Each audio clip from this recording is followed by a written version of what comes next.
This is good enough here? Yeah, man, because it's basically just me getting in focus here,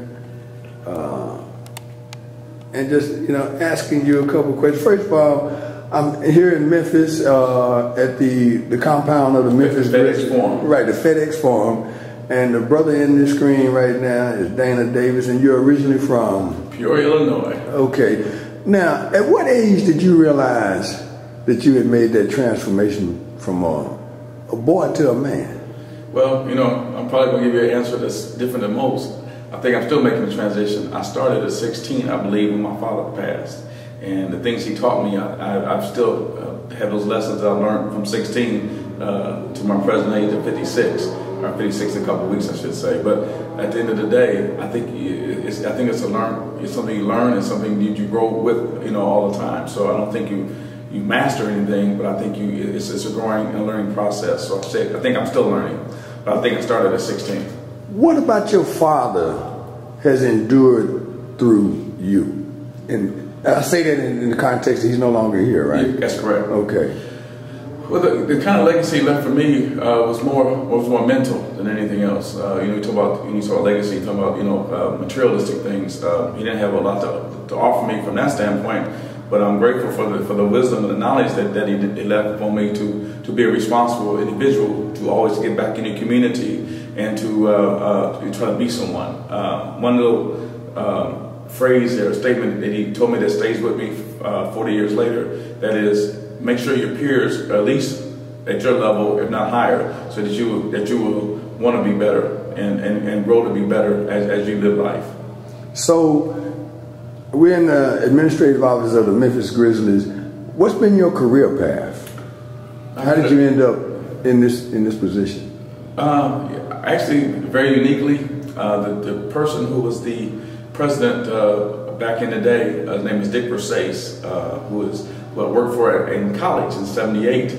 He came to me in 20 years later, saying that a good friend of his, which is Michael Heisley, who was the president owner of the team, wanted to buy a team. He came to me and said, I want you to be a part of what we're doing.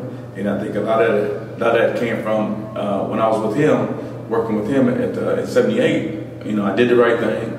I listened, I learned, and I was always responsible for whatever I did. And that stuck with him 20 years later, that, hey, this man, he can do whatever he says he's going to do, he gets done.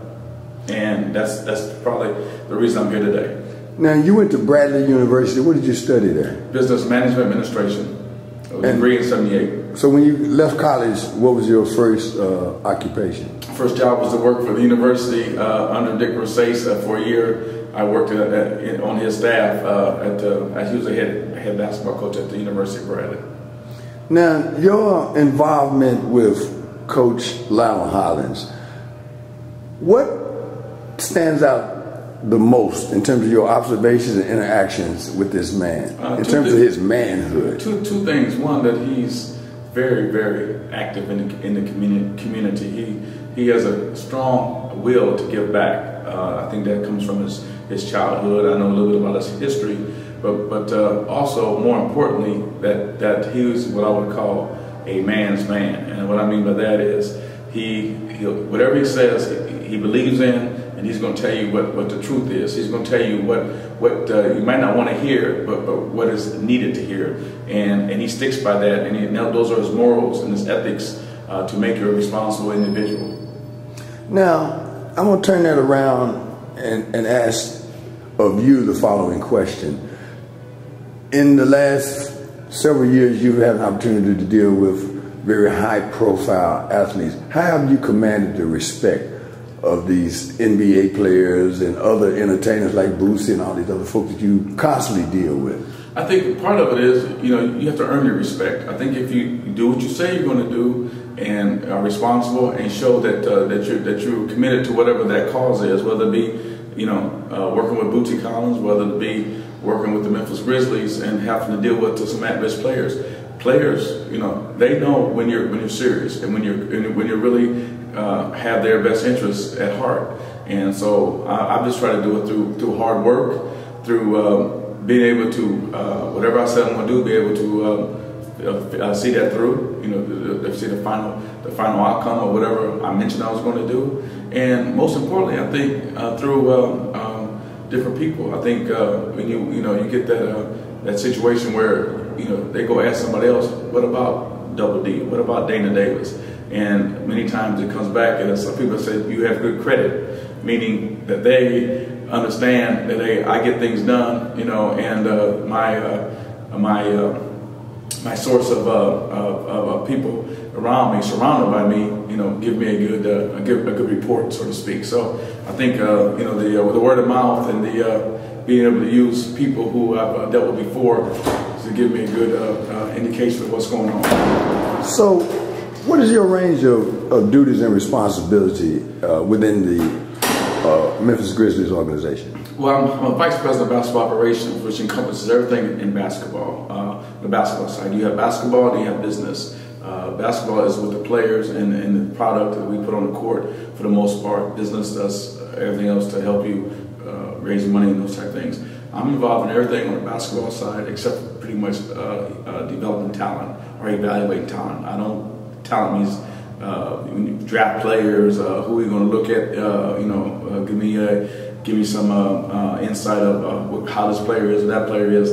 I do everything but that. I'm more administration, more hands-on with the players every day. Player development is one of my strongest programs that I'm involved with every day with the players, and that's basically to personally, professionally, socially grow the player as fast as I can. Their maturation process, you wanted to go from 18 to 25 in 4 days.